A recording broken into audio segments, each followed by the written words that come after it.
فتح کلسطینیہ عظیم الشان شہر کی داستان فتح دیگر زبانیں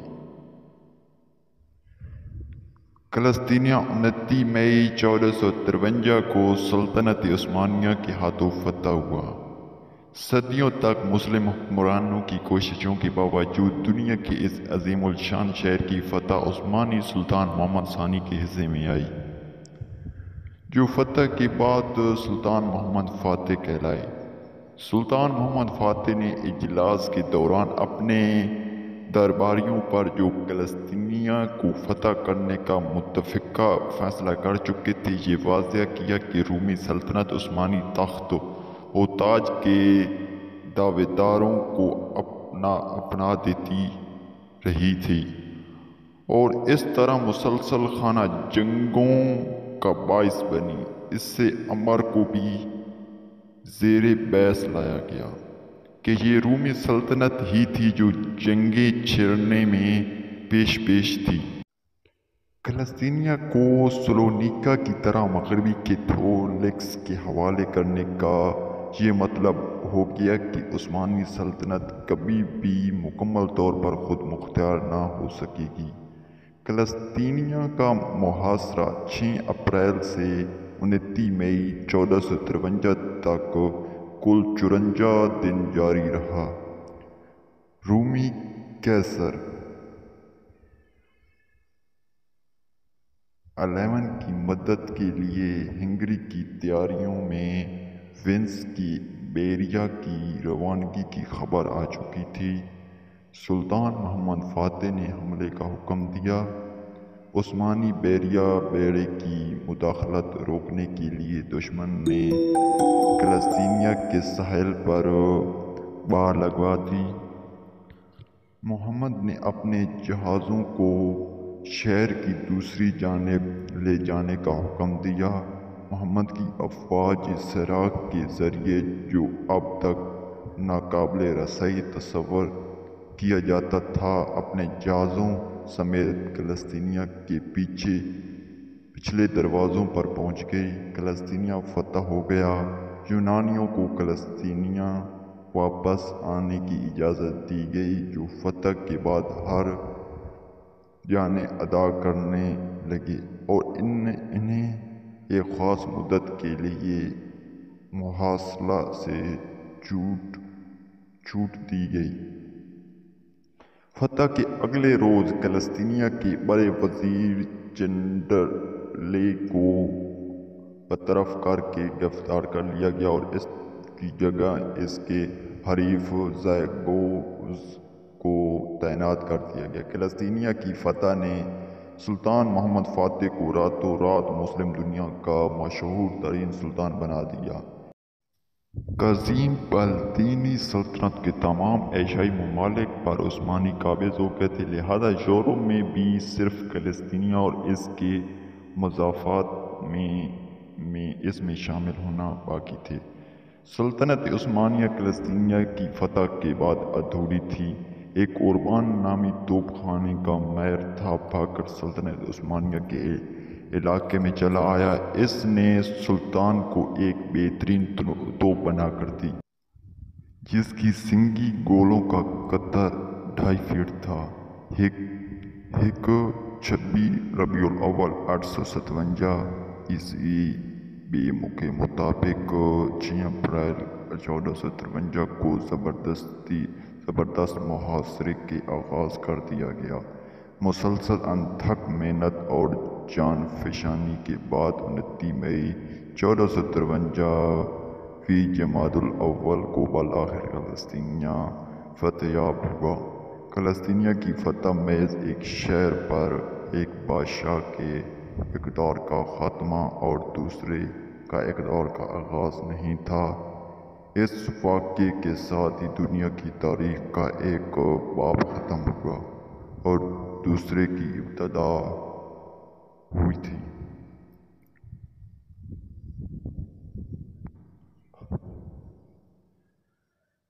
ایک طرف 27 قبل مسیح میں قائم ہونے والی روم امپائر 1480 برس تک کسی نہ کسی شکل میں برقرار رہنے کے بعد اپنے انجام کو پہنچی، تو دوسری جانب عثمانی سلطنت نے اپنا نقطۂ عروج چھو لیا اور وہ اگلے 4 صدیوں تک 3 براعظموں ایشیا، یورپ اور افریقہ کے حصوں پر بڑی شان سے حکومت کرتی رہے۔ 1453 ہی وہ سال ہے جسے قرون وسطی مڈل ایج کا اختتام اور جدید دور کا آغاز بھی سمجھا جاتا ہے۔ یہی نہیں بلکہ فتح قسطنطنیہ کو فوجی تاریخ کا سنگ میل بھی قرار دیا جاتا ہے، کیونکہ اس کے بعد ثابت ہو گیا کہ اب بارود کے استعمال اور بڑی توپوں کی گولہ باری کے بعد فصلیں کسی شہر کے تحفظ کے لیے ناکافی ہیں۔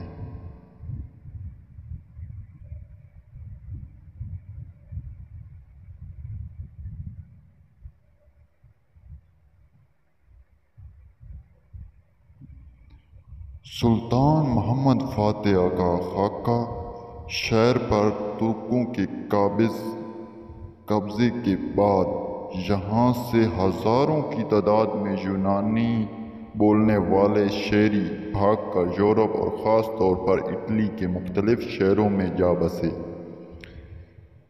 اسے اس وقت یورپ تاریخ دور سے گزر رہا تھا اور قدیم یونانی تہذیب سے کٹا ہوا تھا، لیکن اس تمام عرصے میں قسطنطنیہ میں یونانی زبان اور ثقافت بڑی حد تک برقرار رہی تھی، یہاں پہنچنے والے مہاجروں کے پاس ہیرے جواہرات سے بیش قیمتی خزانہ تھا۔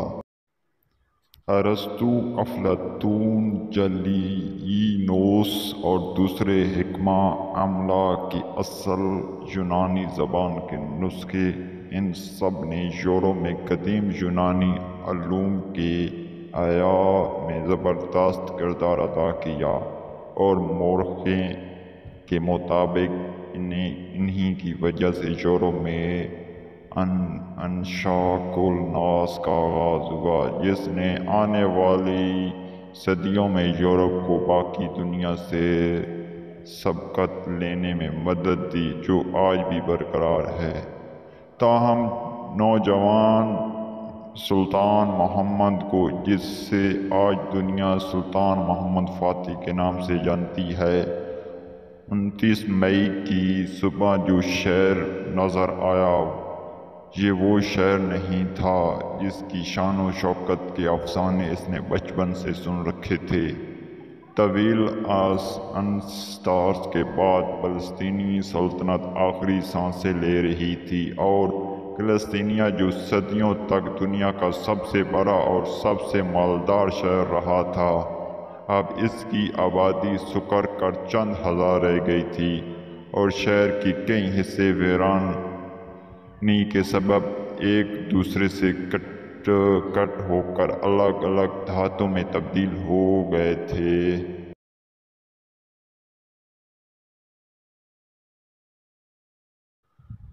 کہا جاتا ہے کہ نوجوان سلطان نے شہر کی حالت زد دیکھ کر شیخ سعدی سے منسوب یہ شعر پڑھا: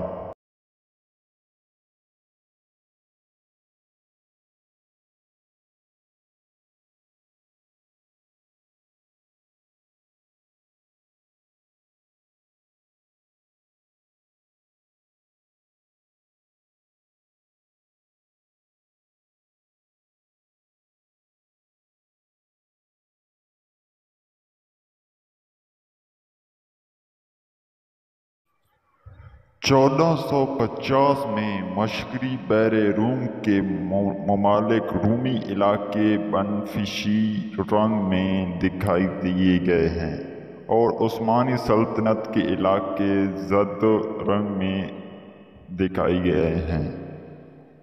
الو افراسیاب کے میناروں پر نوبت بجایا جاتا ہے کیسر کے محلوں پر مکری نے جالے بنا لیے ہیں۔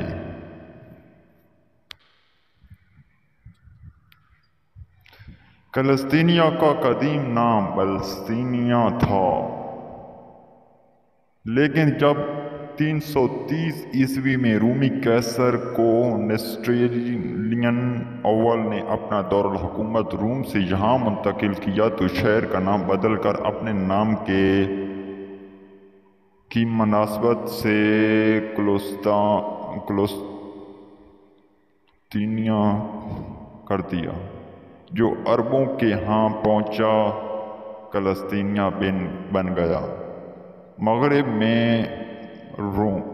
رومن امپائر کے خاتمے کے بعد یہ سلطنت قسطنطنیہ میں برقرار رہی اور چوتھی تا 13ویں صدی تک اس شہر نے ترقی کی وہ منزلیں طے کیں کہ اس دوران میں دنیا کا کوئی اور شہر اس کی برابری کا دعویٰ نہیں کر سکتا تھا۔ عثمانی لشکر اپنے توپ خانے کے ساتھ قسطنطنیہ کی فضلیں کے پار جمع ہوئے ہوتے۔ یہی وجہ ہے کہ مسلمان شروع ہی سے اس شہر کو فتح کرنے کے خواب دیکھتے ہوئے آئے تھے۔ چنانچہ اس مقصد کے حصول کی خاطر چند ابتدائی کوششیں کی ناکامی کے بعد 674 میں ایک زبردست بیڑا تیار کر کے قسطنطنیہ کی سمت روانہ کیا۔ اس بیڑے نے شہر کے پار ڈیرے ڈال دیے اور اگلے 4 سال تک متواتر فصلیں عبور کرنے کی کوشش کرتا رہا۔ آخر 678 میں بلطینی بیری جال شہر سے باہر نکلا اور انہوں نے حملہ آور عربوں پر حملہ کر دیا۔ اس بار ان کے پاس ایک زبردست ہتھیار تھا جسے آتش یونانی یا گریک فائر کہا جاتا تھا۔ اس کا ٹھیک فارمولہ آج تک معلوم نہیں ہو سکا، تاہم یہ ایک ایسا آتش گیر مادہ تھا جسے تیروں کی مدد سے پھینکا جاتا تھا اور یہ کشتیوں اور جہازوں سے چپک جاتا تھا۔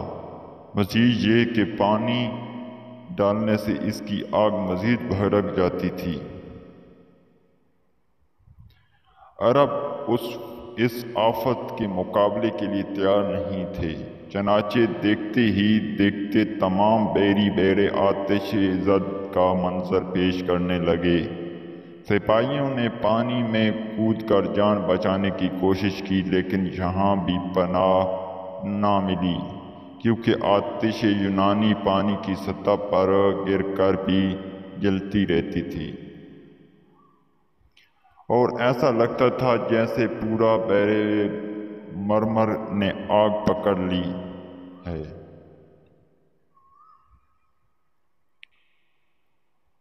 عربوں کے پاس پسپائی کے علاوہ کوئی چارہ نہ رہا۔ واپسی میں ایک ہولنگ سمندری طوفان نے رئی سے کسر پوری کر دی اور سینکڑوں کشتیوں میں سے ایک آدھی ہی بچ کر لوٹنے میں کامیاب ہو سکی۔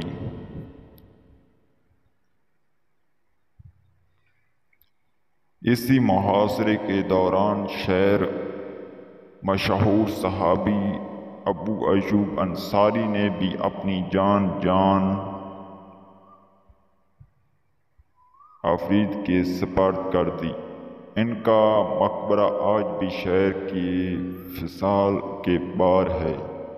سلطان محمد فاتح نے یہاں ایک مسجد بنا دی تھی جسے ترک مقدس مقام مانتے ہیں۔ اس کے بعد 717 میں بنو امیہ کے امیر سلیمان بن عبد المالک نے زیادہ بہتر تیاری کے ساتھ ایک بار پھر قسطنطنیہ کا محاصرہ کیا، لیکن اس کا بھی انجام اچھا نہیں ہوا اور 2000 کے قریب جنگی کشتیوں میں سے صرف 5 بچ کر واپس آنے میں کامیاب ہو سکیں۔ شاید یہی وجہ تھی کہ اس کے بعد 6 صدیوں تک مسلمانوں نے دوبارہ قسطنطنیہ کا رخ نہیں کیا، حتیٰ کہ سلطان محمد فاتح نے بالآخر شہر سے اپنا جھنڈا لہرا کر سارے پرانے بدلے چکا دیے۔ شہر پر قبضہ جمانے کے بعد سلطان نے اپنا دارالحکومت ادرن سے قسطنطنیہ منتقل کر دیا اور خود اپنے لیے قیصر روم کا لقب منتخب کیا۔ آنے والے عشروں میں اس شہر نے وہ عروج دیکھا جس نے ایک بار پھر ماضی کی عظمت کی یاد تازہ کر دی۔ سلطان نے اپنے سلطنت میں حکم نامہ بھیجا، جو کوئی چاہے وہ آ جائے، اس شہر میں گھر اور باغ ملیں گے۔ صرف یہی نہیں، اس نے یورپ سے بھی لوگوں کو قسطنطنیہ کی آنے کی دعوت دی تاکہ شہر پھر سے آباد ہو جائیں۔ اس کے علاوہ اس نے شہر کی تباہ شدہ بنیادی ڈھانچے کی ازرا نوئی تعمیر کی، پرانی نہروں کی مرمت کی اور نکاسی کا نظام قائم کیا۔ اس نے بڑے پیمانے پر نئی تعمیرات کا سلسلہ بھی شروع کیا، جس کی سب سے بڑی مثال توپ کاپی محل اور گرینڈ بازار ہے۔ جلد ہی طرح طرح کے دستکار، کاریگر، تاجر، کستوت، مصور، سونار اور دوسرے ہنرمند شہر کا رخ کرنے لگے۔ سلطان فاتح نے حجیہ صوفیہ کو چرچ سے مسجد بنا دیا، لیکن انہوں نے شہر کے دوسرے بڑے گرجا کلیسائے حوالیہ کو یونانی آرتھوڈکس فرقے کے پاس رہنے دیا، اور یہ فرقہ ایک ادارے کی صورت میں آج بھی قائم و دائم ہے۔ سلطان فاتح کے بیٹے سلیم کے دور میں عثمانی سلطنت نے خلافت کا درجہ اختیار کر لیا، اور قسطنطنیہ کا اس دارالخلافہ اور تمام سنی مسلمانوں کا مرکزی شہر قرار پایا۔ سلطان فاتح کے پوتے سلیمان علی شان کے دور میں قسطنطنیہ نے نئی بنیادوں کو چھو لیا، اور یہ وہی سلیمان ہے جنہوں نے مشہور ترکش ڈرامہ میرا سلطان میں دکھایا گیا ہے۔ سلیمان علی شان کی ملکہ خرم سلطان نے مشہور معمار سنان کی خدمات حاصل کی، جس نے ملکہ کے لیے ایک عظیم الشان محل تعمیر کیا۔ سنان کی دوسری مشہور تعمیرات میں سلیمانیہ مسجد، خرم سلطان حمام سکھو پاشا مسجد، شہزادہ مسجد اور دوسری عمارتیں شامل ہیں۔ یورپ پر قسطنطنیہ کا بڑا گہرا اثر ہوا، اور وہاں اس سلسلے میں کتابیں اور نظمیں لکھی گئیں اور متعدد پینٹنگز بنائی گئیں، اور یہ واقعی ان کے اجتماعی شعور کا حصہ بن گئی۔ یہی وجہ ہے کہ یورپ کبھی اسے بھول نہیں سکا۔ نیٹو کا اہم حصہ ہونے کے باوجود یورپی یونین ترکی کو قبول کرنے کی